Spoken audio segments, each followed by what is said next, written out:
Tous les jours, dès 16h, historiquement, votre vous raconte l'histoire sans se la raconter. Elle nous raconte des histoires qu'elle connaît sur le bout des doigts. Clémentine Portier-Kaltenbach. Aujourd'hui, Clémentine, vous nous racontez l'histoire de Terroua, la geisha aux 9 doigts.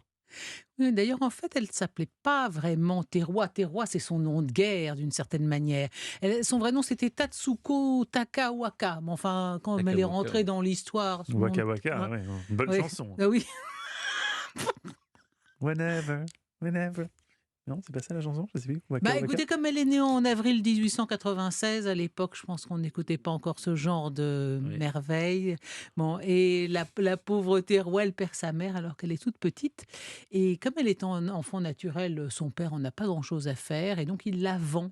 Quand elle a 12 ans, il la vend à une okiya. Une okiya, c'est ces maisons où l'on apprend à devenir geisha. En gros, c'est une maison close, si vous voulez, parce que même si les geishas, alors Stéphane nous disait tout à l'heure... Oui, il de a une façon- vision très oui, elles romantique des apprennent geishas. à Oui. servir le thé, à faire Elles de ne la servent pas que le thé, musique. Stéphane. Bon, voilà, elles font pas que servir le thé. Et d'ailleurs, à tel point que l'okiya, où elle rentre quand elle a 12 ans, vend sa virginité au plus offrant, la met aux enchères. Et le gagnant est un notable, un homme évidemment bien plus âgé qu'elle, en l'occurrence Kameshishi Umehara, le président de la bourse d'Osaka.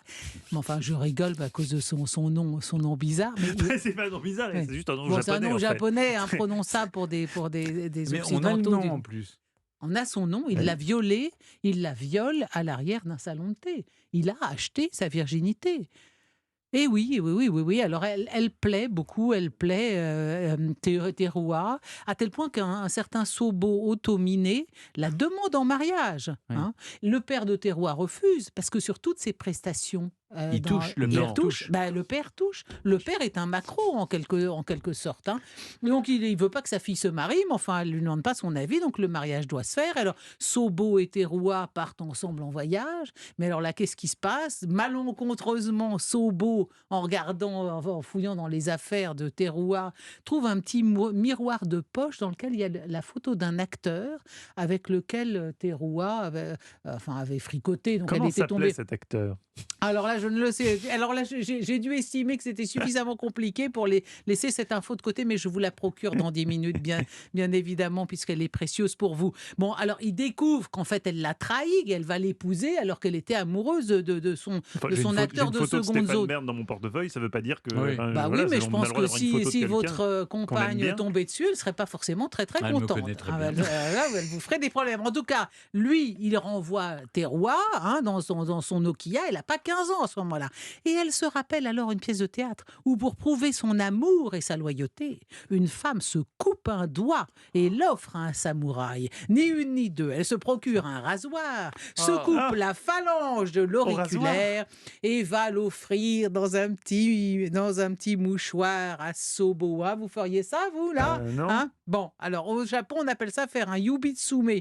Voilà, Yubitsume, c'est oui. beaucoup plus festif. Ça se pratique beaucoup dans la mafia, là, quand vous voulez prouver votre loyauté, vous coupez un doigt. Alors cette histoire, évidemment, fait scandale et oblige Terroua à quitter Osaka pour Tokyo. Je le rappelle, elle n'a que 15 ans, elle rentre dans une des meilleures okiya, où elle apprend en effet, alors là, Stéphane, vous avez raison, la danse, la coiffure, l'ikebana, le service du thé, mais aussi la musique et le chant. Elle apprend à lire et à écrire toute seule, elle écrit un cahier de poèmes. Et c'est en 1911, en devenant véritablement geisha à 16 ans, qu'elle prend le nom de Terroua, donc ce qui veut dire feuille brillante. Hein. Et là, évidemment, elle devient très très connue, très prisée, parce que son fait d'armes extraordinairement romanesque, de cette femme qui par amour et loyauté se coupe le petit doigt, vous pensez s'il s'appelait. Alors, on édite des cartes postales, elle est un peu comme Clémentine Delay, la femme à barbe, là, vous vous souvenez de la mascotte des poilus? Terroua, elle, il y a des photos d'elle dans toutes les situations. Terroua joue de la musique, Terroua sert le thé, la geisha aux 9 doigts, ces cartes postales sont diffusées dans le monde entier. Et pendant plus de 5 ans, elle va vivre sous les projecteurs, puis elle se marie. Alors là, bon, évidemment, on n'est plus geisha quand on se marie. Elle part avec son époux aux États-Unis, elle est très très attendue, c'est une vedette.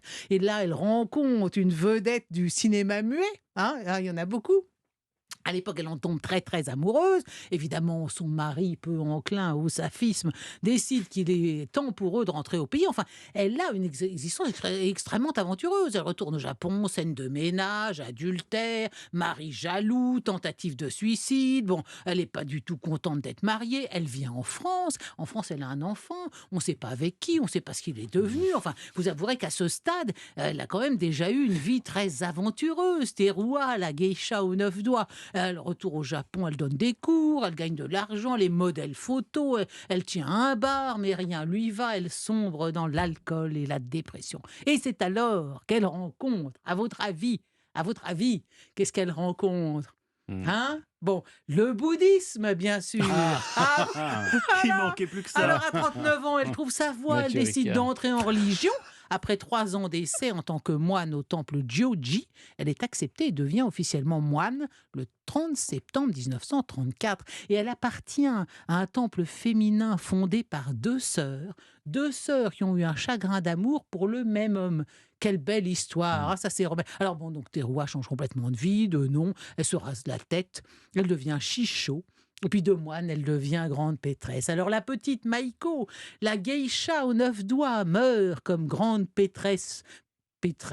comme grande Elle en avait prêtresse pétri. Shisho en 1994 à l'âge de 98 ans. Ah non. Mais est-ce le sexe ou la Ou le foi doigt. qui conserve? Je vous pose la question. Nous n'avons pas la Incroyable. réponse, mais c'était Et passionnant. qu'est devenu le doigt? On ne le Oui, saura et oui, jamais. c'est vrai, ça Oh, donne une bah, relique il a sainte Il presque. doit être donné à manger à des comment appelle-t-on les poissons là, mortels là, les... Les piranhas? C'est ça que vous voulez dire? Les poissons mortels, c'est le Non, piranha, le non, fougou. c'est Non, lui, les il faut- fougous, là, le le fougou. fougou. Voilà. Le fougou, Ouais. effectivement. Merci beaucoup, Clémentine. Vous restez Quel avec beau nous. récit. Hein. Après, Je vais raconter ça aux enfants pour les endormir, ça va être super. après